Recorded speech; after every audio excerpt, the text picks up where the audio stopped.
ലാൻറ്റോനോയിൻ്റെ detailed ആയിട്ടുള്ള video എല്ലാം mention ചെയ്തിട്ടുണ്ട്, including south Indian restaurant, toilet facilities, നല്ല കോട്ടേജസ്, എന്തൊക്കെ വ്യൂ പോയിന്റ്സ് നമുക്ക് കവർ ചെയ്യാം. സോ അതെല്ലാം മനസ്സിലാക്കണമെങ്കിൽ ഈ വീഡിയോ ഫുള്ളായിട്ട് കാണുക. കേരള ചിക്കൻ സ്പെഷ്യൽ ആണെന്ന് പറഞ്ഞു. പിന്നെ പൊറോട്ട, ഇത് ബീഫ് റോസ്റ്റ്, ഇത് തലശ്ശേരി ദം ബിരിയാണി ചിക്കനാണ്. പിന്നെ പിള്ളേർ കഴിക്കാനായിട്ട് വാഴച്ചാപ്പം ഇതുപോലെ സൂപ്പറാ. ഇതോ ഒരാളിവിടെ രാവിലെ ചായ കുടിച്ച് ഒരു കട വരെ പോവാ പെട്ടെന്ന് റെഡി ആവാൻ പറഞ്ഞ് എങ്ങോട്ടോ കൊണ്ടുപോകണം. 2 hours മേളിലോ പോകാനുള്ള കട ഇവിടെ എവിടാണെന്നറിയോ? എവിടെ? നോർത്ത് വെയിൽസിലെ ലാൻഡിറ്റ്നോ. എന്താ നോർത്ത് വെയിൽസ് പോകണോ നമ്മളിപ്പോ? സത്യം വലിയ ദൂരമൊന്നുമില്ല. ലാൻഡിറ്റ്നോ. അപ്പൊ നമ്മൾ എല്ലാരും ലാൻഡിറ്റ്നോ കാണാം.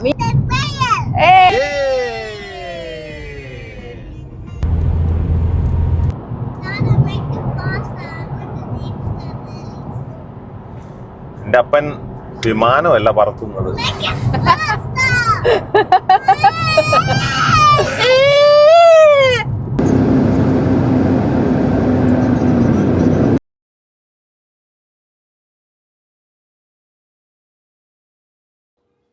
അപ്പോൾ നമ്മൾ ലാൻഡിറ്റ്നോവിൻ്റെ ബ്യൂട്ടിഫുൾ സീസൈഡ് ആയിട്ടുള്ള പ്രൊമനേഡിലാണ് വന്നെത്തിയിരിക്കുന്നത്. ആ കാണുന്നതാണ് പ്രൊമനേഡിൻ്റെ ബീച്ചായിട്ടുള്ളത്. അവിടെ തന്നെ മൾട്ടിപ്പിൾ ഷോപ്സ്, കുറേ ഗെയിംസ്, ഇതിനെല്ലാം പറ്റിയ ഒരു ഏരിയയാണ്. ഇതേപോലെ തന്നെ ഈ കാണുന്നതെല്ലാം പെബിൾസ് ആണ്. ഈ പെബിൾസോട് കൂടിയ ഒരു ബീച്ചാണ്. നല്ല കാം ആൻഡ് ക്വയറ്റ് ആയിട്ടുള്ള ഒരു ടൂറിസ്റ്റ് പ്ലേസ് ആണ്. ഈ സൈഡ് മൊത്തം കാണുന്നതെന്ന് പറഞ്ഞാൽ ഡിഫറെൻറ്റ് ഹോട്ടൽസ് ആണ്. ഒരു ഇറ്റാലിയൻ ടച്ചിലാണ് ഈ ഹോട്ടൽസ് ക്രിയേറ്റ് ചെയ്തേക്കുന്നത്. ആ ഒരു ലെങ്തി അറൗണ്ട് 1 mile വരെ ഫുള്ള് ഹോട്ടൽസ് നമുക്ക് കാണാൻ പറ്റുന്നതാണ്. പിന്നെ ഞാൻ പറഞ്ഞതുപോലെ ഈ ലോങ് വാക്കിംഗ് പ്രൊമനേഡാണ് ഇവിടുത്തെ മെയിനായിട്ടുള്ള ഒരു അട്രാക്ഷൻ. ഇവിടെ തന്നെ വാക്കിങ്, സൈക്ലിങ്, ചില്ലിങ് എല്ലാം കാണാം. പിന്നെ ഈ കാണുന്നവൻ ഇവനാണ് കീലേരി അച്ചു. അതിനെപ്പറ്റി ഞാൻ പിന്നീട് പറയാം. സോ നമ്മൾ അങ്ങോട്ട് പോകുന്ന വഴിക്ക് തന്നെ ആയിരുന്നു നമ്മുടെ ഒരു റോളർ കോസ്റ്റർ ഉണ്ടായിരുന്നു. അപ്പോൾ അതിനകത്തോട്ടൊന്ന് കയറാമെന്ന് വിചാരിച്ചായിരുന്നു. അപ്പം പെർ അഡൽട്ടിന് 11 pounds ആണ് അവർ ചാർജ് ചെയ്യുന്നത്. ചിൽഡ്രൻസിന് 5 pounds ആണ് ചാർജ് ചെയ്യുന്നത്. അങ്ങനെ ഞങ്ങളൊന്ന് ട്രൈ ചെയ്യാമെന്ന് വെച്ചു. ഇത് പക്ഷേ ഒത്തിരി സ്പീഡൊന്നുമില്ല, വളരെ സ്ലോ ആയിട്ടാണ് പോകുന്നത്. So it's not dangerous. അപ്പോൾ മീനൂട്ടിക്ക് ചെറിയൊരു പേടി ഉണ്ടായിരുന്നു. എങ്കിലും രണ്ടുപേരും അപ്പുറത്തും ഇപ്പുറത്തും ഞാൻ യേശു ക്രിസ്തുവിനെയും പോലെ ഇരിക്കുമായിരുന്നു. എന്തായാലും ഷൂട്ട് ചെയ്യുന്നുണ്ട്. അവൾ വിറച്ചുകൊണ്ടാണ് ഇരുന്ന് ഷൂട്ട് ചെയ്യുന്നത്. നല്ല കടൽക്കാറ്റ്, തണുപ്പ്, പിന്നെ മേളിലോട്ട് ചെല്ലുമ്പോൾ ഈ കാറ്റടിക്കുമ്പോഴത്തേക്ക് ഇത് ചെറുതായിട്ടൊന്ന് മൂവ് ആവും. അപ്പം ചിലപ്പോൾ ഒന്ന് പേടിക്കും. എനിക്ക് വലിയ പ്രശ്നമില്ലായിരുന്നു, കുഴപ്പമില്ലാതെ ഞങ്ങൾ ഒരു 2 റൗണ്ട് അടിക്കാൻ നോക്കി. പിന്നെ നൈറ്റ് ടൈമിൽ ഇത് കയറുവാണെങ്കിൽ കുറച്ചും കൂടി അട്രാക്റ്റീവ് ആയിരിക്കും. കാര്യം എന്ന് പറഞ്ഞാൽ ഈ ലൈറ്റും കാര്യങ്ങളും എല്ലാം ഓണായി വരുന്ന സമയത്ത് ഫുള്ള് വൈബായിരിക്കും. പിന്നെ ഇതൊരു ഓഫ് സീസൺ ടൈമാണ്. കാര്യം എന്ന് പറഞ്ഞാൽ ഇപ്പോഴത്തെ സമ്മർ അങ്ങോട്ട് സ്റ്റാർട്ട് ചെയ്തിട്ടില്ലല്ലോ. അപ്പോൾ ഓൾമോസ്റ്റ് ഒരു 4 o'clock ആകുമ്പോൾ തന്നെ അവിടെയുള്ള ഷോപ്സും കാര്യങ്ങളും എല്ലാം പെട്ടെന്ന് തന്നെ അടച്ചു പോകുന്നതായിരിക്കും. അപ്പം നമ്മൾ മാക്സിമം ചെല്ലുവാണെങ്കിൽ ഒരു 3 o'clock ബിഫോർ ആയിട്ട് ചെന്നാൽ മാത്രമേ ഇതൊക്കെ നമുക്ക് എക്സ്പ്ലോർ ചെയ്യാൻ പറ്റത്തുള്ളൂ. എങ്കിലും കുറച്ച് ഫ്രണ്ട് സൈഡിലുള്ള കുറച്ച് ഷോപ്സും ഇങ്ങനെയുള്ള കുറച്ച് ആക്ടിവിറ്റീസും. ഇപ്പോൾ ബീച്ച് നല്ല സൈലന്റ് ആയിട്ടാണ് 6-7 മണി. പക്ഷേ രാത്രിയിൽ നല്ല ഹൈറ്റ് ആയിട്ട് അഥവാ വേലിയേറ്റം ഉണ്ടാകുന്ന സമയത്ത് ഈ ബീച്ച് നല്ലപോലെ കയറി വരുന്നതാണ്. ആ പാലത്തിൽ കൂടി നമുക്ക് വേണമെങ്കിൽ പോകാവുന്നതാണ്. അങ്ങനെ ഏകദേശം നമ്മൾ റോളർ കോസ്റ്ററിലുള്ള ഏകദേശം റൗണ്ട് എല്ലാം കഴിഞ്ഞതിന് ശേഷം നമ്മൾ വീണ്ടും ഇറങ്ങിയേക്കുന്നതാണ്. പിന്നെ ഈ പാലം നിർമ്മിച്ചേക്കുന്നതെന്ന് പറഞ്ഞാൽ അയൺ ബ്രിഡ്ജ്, അതിൻ്റെ അടുത്ത് നമ്മുടെ തടിയുണ്ടല്ലോ, ആ തടിയാണ് അതിനകത്ത് വെച്ചേക്കുന്നത്. ഈ ഒരു പോർഷൻ വരെ മാത്രമേ ഉള്ളൂ നമ്മുടെ ടാറിങ്. അത് കഴിഞ്ഞ് മൊത്തം തടി വെച്ചുള്ള പരിപാടിയാണ്. അപ്പം നമ്മൾ കയറി പോകുമ്പോഴത്തേക്കും നമുക്കൊരു ഡൗട്ട് തോന്നും, ഈ തടിയെല്ലാം കൂടി പൊളിഞ്ഞ് വീഴുമോന്നില്ല. പക്ഷേ സംഭവം സ്ട്രോങ് ആണ്. അതിൻ്റെ ഉള്ള മെയിൻ്റനൻസ് ഒക്കെ ചെയ്യുന്നുണ്ട്. പിന്നെ ഈ ബാക്കിൽ നമ്മൾ വൈഡായിട്ട് കാണുന്നതാണ് ഗ്രേറ്റ് ഓർമ എന്ന് പറഞ്ഞ ആ ഒരു ഹില്ല്. പിന്നെ ഇതാണ് ഒരു എൻഡ് പോർഷൻ. ഈ പാലത്തിൻ്റെ എൻഡിൽ വന്ന് നിൽക്കുമ്പോൾ തന്നെ ഇവിടെ നമുക്ക് റെസ്റ്റോറൻറ്റ്സ്, ഗെയിം, ഇത് രണ്ടും കാണുന്നത് ടോയ്ലറ്റ്സ് ആണ്. ടോയ്ലറ്റ്സും എല്ലാ ഫെസിലിറ്റിയും തന്നെ അവൈലബിൾ ആയിട്ടുണ്ട്.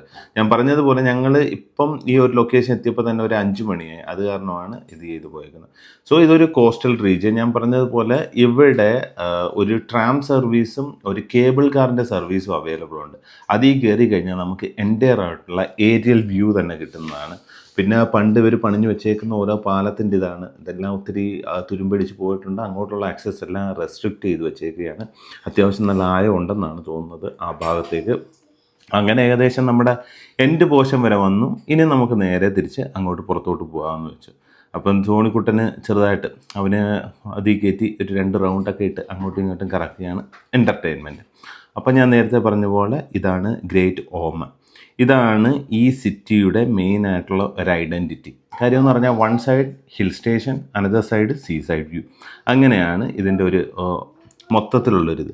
ഇതിൻ്റെ സ്പെല്ലിങ്, ഈ ഏരിയയിലെ സ്പെല്ലിങ് LLAN ആണ് തുടങ്ങുന്നത്. സോ എപ്പോഴും ലലാൻറ്റോഡോ എന്നൊക്കെയാണ് എല്ലാവരും പറയുന്നത്. ആക്ച്വലി ഇതിൻ്റെ പ്രൊനൗൺസിയേഷൻ പറയുന്നത് ലാൻഡിറ്റ് നൗ എന്നാണ്. പിന്നെ കേബിൾ കാർ കാണാൻ പറ്റുന്നത്. പിന്നെ ക്ലൈമറ്റിനെ ഡിപ്പെൻഡ് ചെയ്താണ് കേബിൾ കാർ വർക്ക് ചെയ്യുന്നത്. കാര്യം നല്ല കാറ്റും മഴയൊക്കെ ഉണ്ടെങ്കിൽ കേബിൾ കാർ അങ്ങനെ അവർ വർക്ക് ചെയ്യത്തില്ല. ഞങ്ങൾ പോയ ദിവസം നല്ലതായതുകൊണ്ട് കേബിൾ കാർ അവിടെ വർക്കിങ്ങേ അല്ലായിരുന്നു. അപ്പോൾ എന്തായാലും ആ ഒരു സംഭവം മാറി. അപ്പം നേരത്തെ കീലേരി അച്ചുവിൻ്റെ കാര്യം പറഞ്ഞത്, ഇവിടെ നമുക്ക് ഒത്തിരി ഐസ്ക്രീം ഷോപ്പും കാര്യങ്ങളൊക്കെ ഉണ്ടല്ലോ. ഇവിടെ നമ്മൾ സാധനവും മേടിച്ച് ഇങ്ങോട്ട് ഇറങ്ങുമ്പോൾ എന്നാ പറ്റുമെന്ന് പറഞ്ഞാൽ ഇവർ വന്ന് ഈ ഫുഡ് തട്ടിപ്പറിച്ചുകൊണ്ട് പോകും. അങ്ങനെ ടോണിക്കുട്ടൻ്റെ കയ്യിലിരുന്ന ഐസ്ക്രീം പകുതി എടുത്തുകൊണ്ട് പോയി, പകുതി അവൻ കൊടുത്തില്ല, അവൻ പിടിച്ചു മേടിച്ചു. അത് കഴിഞ്ഞ് മീനൂട്ടിൻ്റെ കയ്യിൽ ഒരു ഐസ്ക്രീം ഇരിക്കുന്ന കണ്ടിട്ട് അവരത് എടുക്കാൻ വേണ്ടി വന്നിരുന്ന് നിൽക്കുന്നതാണ്. അതാണ് കീലേരി അച്ചുവിൻ്റെ ഒരു തനി ഗുണ്ടായുസമാണ് അവർ. നമ്മുടെ തൊട്ടടുത്തേ വന്ന് നിന്നിട്ട് ഇങ്ങനെ ചോദിക്കുകയാണ്. പേടിപ്പിച്ച് വരട്ടിയാലും നടക്കത്തില്ല. കാര്യം ലോങ് പ്രൊമനേഡ് ആയത് കാരണം നമ്മൾ നടന്നു പോകുമ്പോൾ ഏത് സൈഡിൽ നിന്ന് വേണമെങ്കിലും ഒരു ഗ്രൂപ്പായിട്ട് വന്നിട്ട് ഇത് തട്ടിപ്പറിച്ചുകൊണ്ട് പോവുക. പക്ഷേ കൊത്തത്തെ അങ്ങനത്തെ കാര്യങ്ങളൊന്നുമില്ല. ഫുഡിൽ മാത്രമേ ഫോക്കസ് ചെയ്യത്തുള്ളൂ. നമുക്കിഷ്ടമുണ്ടെങ്കിൽ അവർക്കും മേടിച്ചു കൊടുക്കാം. പക്ഷേ കോസ്റ്റ്ലിയാണ്. സീഗുളിൽ മൊത്തം കഴിക്കുന്ന ഐസ്ക്രീം അങ്ങനെയുള്ള ഐറ്റംസ് ഒക്കെയാണ്. അവൻ്റെ കയ്യിലിരുന്ന ഒരു വാനില ഐസ്ക്രീമാണ് തട്ടിക്കൊണ്ട് പോയത്. മീനൂട്ടി എന്തായാലും കൊടുത്തില്ലായിരുന്നു. മീനൂട്ടി അങ്ങനെ മാറി ഇരിക്കുകയായിരുന്നു. എയർബിഎൻബിയിലോ നമ്മളൊരു സ്റ്റേ ബുക്ക് ചെയ്ത്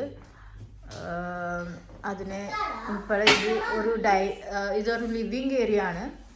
എല്ലാം നമുക്കൊരു സീ ലുക്കായി.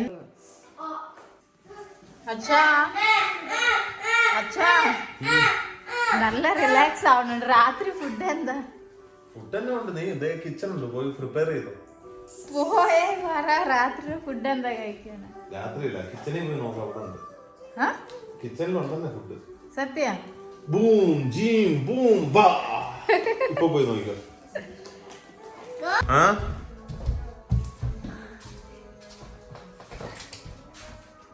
എന്നാ ഫുഡ് കിട്ടും. അതേ പങ്കായം. അടിപൊളി.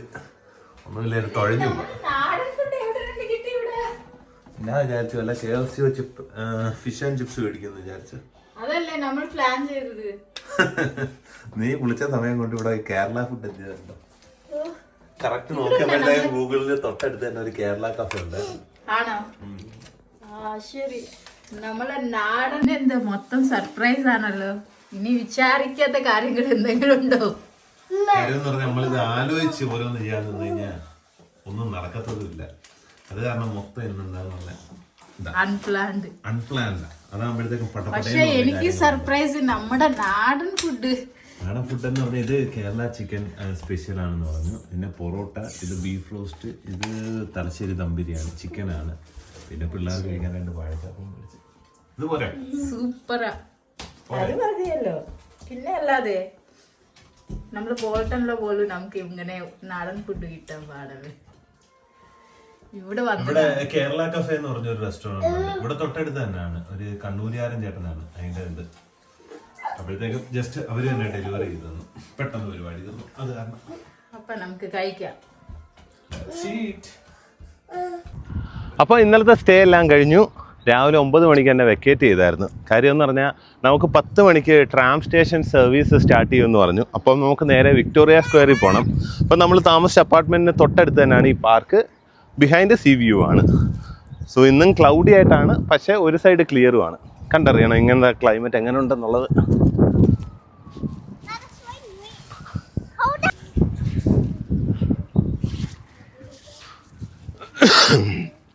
Johnny, say hi. Johnny, say hi. Me. അപ്പം മറന്നുപോയി, എല്ലാവർക്കും ഹാപ്പി വിഷു. എല്ലാവർക്കും ഹാപ്പി വിഷു. അപ്പോൾ കടലിനോട് ചേർന്ന് തന്നെ നല്ലൊരു വാക്ക് വേ അവർ ക്രിയേറ്റ് ചെയ്തിട്ടുണ്ട്. ഇത് നല്ലൊരു 4 മൈൽസ് റേഡിയസിലാണ് കവറായി വരുന്നത്. ഒരു ഈവനിങ് വാക്കിനൊക്കെ പറ്റിയൊരു സംഭവമാണ്. അപ്പം നമ്മുടെ ബിഹൈൻഡ് കാണുന്നതാണ് ഗ്രേറ്റ് ഓർമയുടെ ട്രാം വേ. ഇപ്പം 10 o'clock ഓപ്പൺ ആയിട്ടുണ്ട്. ക്യൂ ഓൾറെഡി തുടങ്ങി. നമുക്ക് ടിക്കറ്റ് എടുത്ത് പോവാം. വാ കം. വേണ്ടിട്ട് ലൈനിലോ നിൽക്കുന്ന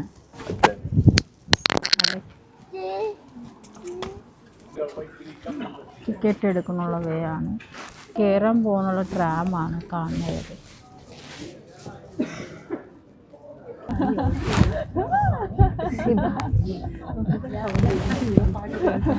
അപ്പൊ ട്രെയിൻ സ്റ്റാർട്ടായി. അങ്ങനെ ഞങ്ങൾ പൊക്കോണ്ടിരിക്കുകയാണ്.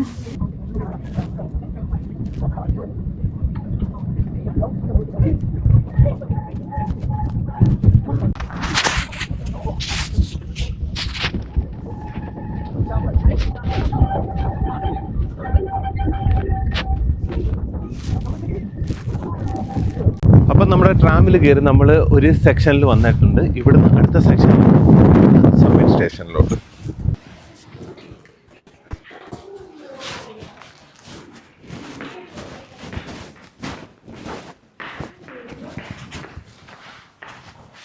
നമ്മൾ അടുത്തൊരു ട്രാമിലോട്ട് കയറി വേറൊരു സ്ഥലത്തിലോട്ട് കൊണ്ടുപോകുന്നുണ്ട്. അവർ ഇച്ചിരി കൂടി മുകളിലോട്ട് കൊണ്ടുപോകുന്നുണ്ട്.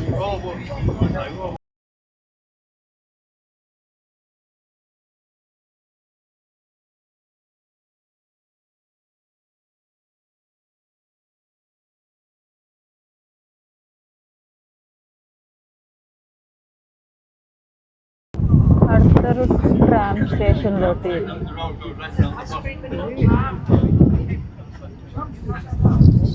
അവിടെയും ടോണിക്കോട്ടാവും വേറൊരു അടുത്തായിരുന്നു ഇരുന്നത്. ഇറങ്ങി വരുക. അപ്പൊ ലാൻഡോനോവിന്റെ ഹയസ്റ്റ് പോയിന്റിൽ നമ്മൾ എത്തിയേക്കാണ്. 2 ട്രാം കയറിയാണ് ഇവിടെ എത്തിയത്. ഒടുക്കത്തെ കാറ്റാണ്, ചെറിയ ചാറ്റൽ മഴയുണ്ട്, അടിപൊളി വ്യൂ ആണ് ഇങ്ങനെ. പിന്നെ ഈ ഹയസ്റ്റ് പോയിന്റ് കടല. പിന്നെ നമ്മൾക്ക് ഇവിടുന്ന് കേബിൾ കാറിന്റെ സെക്ഷൻ ഇന്നലെ ഞാൻ കാണിച്ചു തന്നില്ല, അത് ഇവിടുന്നാണ്. പക്ഷെ അൺഫോർച്ചുനേറ്റ്ലി കേബിൾ കാർ ഇപ്പം വർക്കിംഗ് അല്ല. ഇല്ലായിരുന്നെങ്കിൽ ഇവിടുന്ന് നമുക്ക് നേരെ കേബിൾ കാറിൽ ഈ ലൈനിൽ കയറി പോകായിരുന്നു. അടിപൊളിയായിരുന്നു. എന്തായാലും ഇവിടെ തന്നെ ഒരു മൗണ്ടന്റെ മേളിൽ ഒരു കഫേ ഇതെല്ലാം ഉണ്ട്. നമുക്ക് ടോയ്ലറ്റ് വല്ലതും യൂസ് ചെയ്യണമെങ്കിൽ യൂസ് ചെയ്യാം.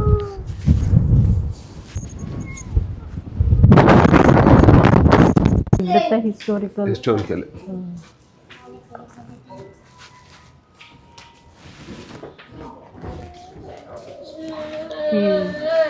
history.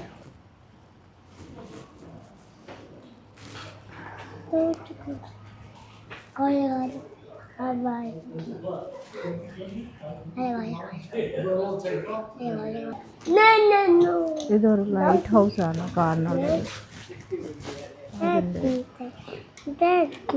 Mama, just leave it.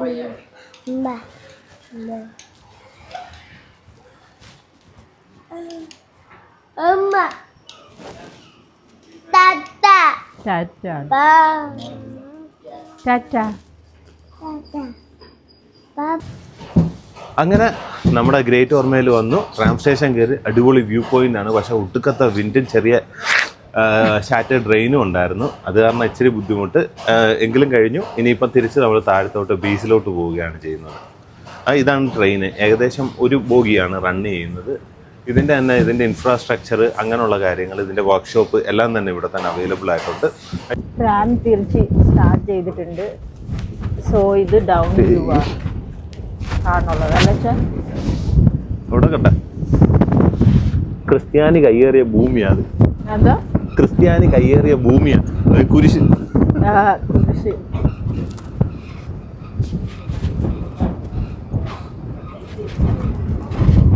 അപ്പോൾ ലാൻഡോനോവിന്ന് നമ്മൾ അബേ ഫോൾസ് കാണാൻ വന്നതാണ്. ഇതാണ് പാർക്കിംഗ് ലൊക്കേഷൻ വരുന്നത്. ഇവിടുന്ന് ഒരു 1.5 മൈൽസും കൂടി നമ്മൾ ഉള്ളിലോട്ട് പോകണം. പക്ഷേ ഇവിടെ മഴയെല്ലാം പെയ്യുന്ന കാരണം ഉള്ളിലോട്ട് പോകുന്ന ഇച്ചിരി ബുദ്ധിമുട്ടാണിപ്പോൾ. ഇത് അബേ ഫോൾസിൽ നിന്ന് വരുന്ന വെള്ളമാണ്. ഇതിലെയാണ് വേ വരുന്നത് നമുക്ക് ഉള്ളിലോട്ട് പോകാനുള്ളത്. അതിൻ്റെ ഒരു എൻട്രൻസും കൂടി ഞാൻ കാണിച്ചുതരാം. ഇവിടെ പാർക്കിംഗ് ഫീസ് സെപ്പറേറ്റ് ആയിട്ട് നമ്മൾ പേ ചെയ്യണം.